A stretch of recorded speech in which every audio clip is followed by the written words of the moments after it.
Do you want to be more successful, happier, richer even? Life coach Cassandra Gaisford says it could happen with a bit more positive thinking. Welcome to the show. Thank you. I think quite appropriate, really, with Dancing with the Stars tonight. Those positive thoughts. Yeah. But we were talking briefly in the green room before about how many thoughts people have in a given day, and you're saying up to nearly 800,000 thoughts a day, and probably 70% of those are negative. Yeah, the brain's pretty active thing. I think most people, when they try to silence their mind, and that's a big challenge people have, they really realise how many thoughts they're having. And a lot of those, if you listen to a lot of people, what they're talking about is often quite negative, or negative affirmations like, you know, I'm not very confident, or I'm not very successful, or no one will hire me. So, yeah, it's filled with a lot of negativity.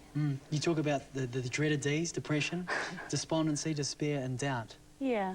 And I'm smiling because actually they're very serious things, and there's a lot of people that are suffering from those things and feel really hopeless. But with very good mind training techniques, and some people might say it's Pollyanna thinking, oh, you're just talking it up and fluffing it up. I don't really care what it is or what people call it. It's more, does it change those Ds around? You know, maybe we'll call them As with affirmations, and that changing those depressive thoughts to being hopeful, like you saw with Jonu.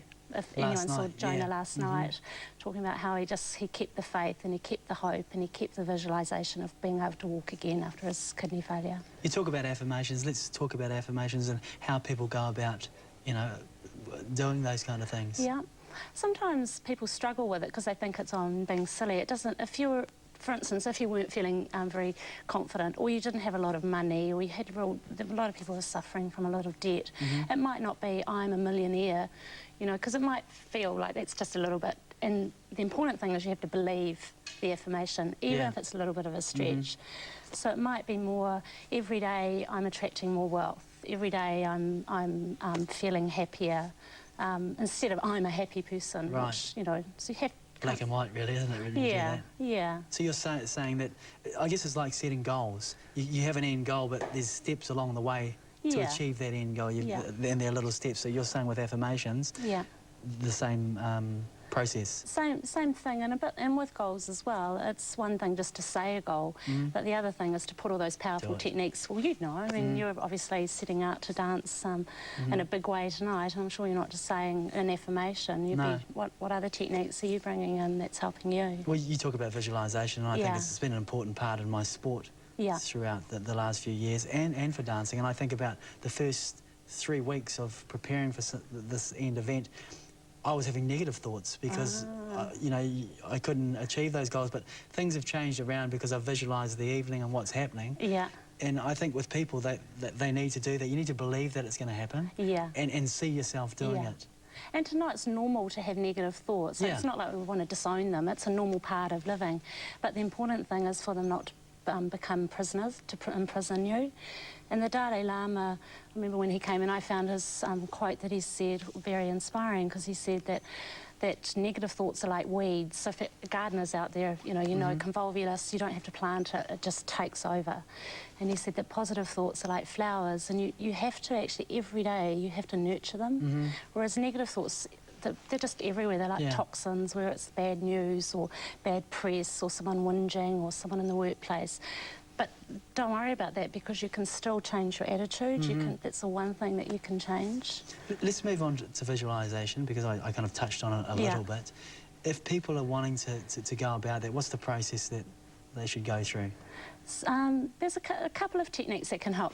People who might have seen last month's show, and we looked at the image board. That's quite a powerful way if you're having trouble trying to lock it into your mind. So an image board can be a really great way. Just putting, at home I've got a big wall, and we just paste all the things that make me feel really happy and inspiring, family, friends, other things. That's one way. I think a big thing that would be really a fantastic tool for a lot of people to take up, if they could, would be to learn to meditate.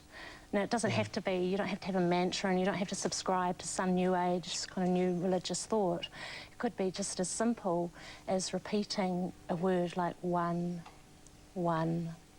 over, because what our mind's doing with all those thoughts is having so many random things that we're not disciplining ourselves, out taking control of our mind, just to lock onto one, to give it a little. There's a lot of research in A lot of more success, more peace of mind, and more ability to tap into creative techniques comes when we still our brain to a certain level, wavelength, whereas when we're not meditating, we're all kind of...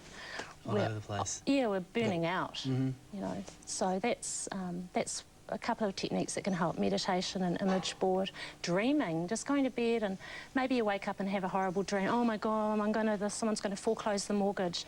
Well, stop it right there, stop the tape, and just imagine that something helpful is going to come along. Even if you're faking it till you make it, be amazed at how many people have actually turned their lives around just by changing their beliefs. What if people they're doing all these things, they're positive affirmations, visualisation, yet when they're at work, they're in the workforce, they've got this negative environment around them, the people that they're around. What would you say to them in that situation?